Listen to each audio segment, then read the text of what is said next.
Orwell once called England the most class-ridden country under the sun, and in many ways that hasn't changed.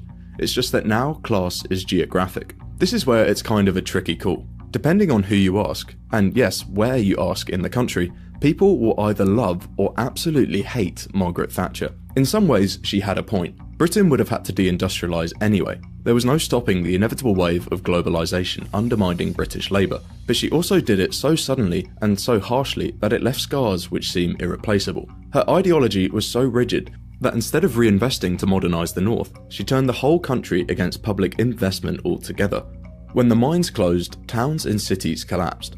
Her rhetoric about the nanny state bred deep scepticism of government spending, and it wasn't just ideological, it was cruel. It demonised individuals, and the result was catastrophic for the north of England. Those who stayed faced declining wages, poor housing, chronic illness, and rising crime. 15 years after the financial crash, the poorest regions in Britain are no better off, and that's unlikely to change. The numbers are grim.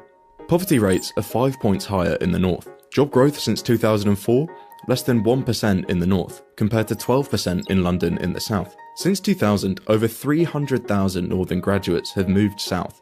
Nearly half of young people in the north plan to leave, and only a fraction want to stay anywhere up north. Health is also worse too, and it matters. Around 30% of the north-south productivity gap is down to poorer health, and fixing it could add £13 billion to UK GDP.